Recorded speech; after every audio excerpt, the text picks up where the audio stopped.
জয় হরিচাঁদ, জয় গুরুচাঁদ। আজকে যে সুবর্ণা সংসদ সদস্য সুবর্ণা মায়ের গৃহ মন্দিরে আমরা এসে আমরা ধন্য, আমরা গর্বিত।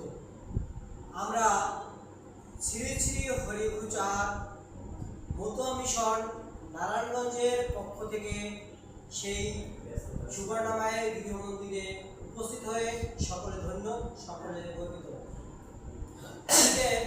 আমি একটি কথাই বলবো যে সুবর্ণা মা আমাদের মতুয়া জনগোষ্ঠী তথা সনাতনী সকলার পক্ষ থেকে সকলার মনের যে কথা, মনের ভাব বিনিময় করার জন্য, মতুয়া বা সনাতনীদের মনের কথা বলার জন্য তিনি সংসদে আছেন। তিনি আমাদের সকল সনাতনীর জন্য কথা বলেন। তাকে পেয়ে আমরা সকল সনাতনী ধন্য হয়েছি।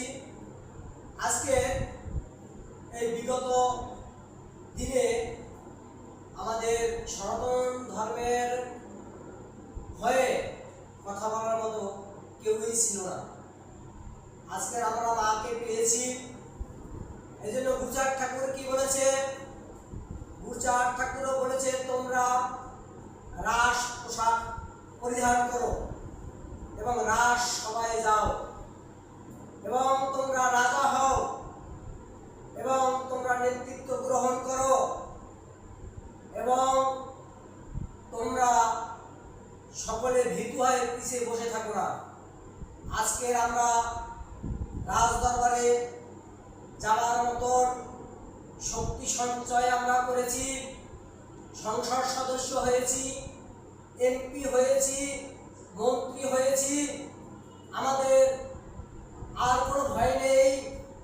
আমরা এই বাংলাদেশের সকল সনাতনীর পক্ষ হয়ে সংসদে কথা বলবেন আমাদের সুবর্ণা মা। আপনারা সুবর্ণা মায়ের কাছে সরাসরি আপনাদের মনের কথা বলতে পারেন। আপনাদের যদি কোনো দাবি দাবা থাকে, কোনো কথা থাকে, কিছু জানার থাকে, কিছু বলার থাকে, প্রশ্ন থাকে, সরাসরি মায়ের কাছে বলুন। মা সেটা সংসদে উপস্থাপন করে আমাদের জন্য তিনি কথা বলবেন। আর মা যদি সংসদে কথা বলে, আমরা অবশ্যই আমাদের মনের আশা পূর্ণ হবে।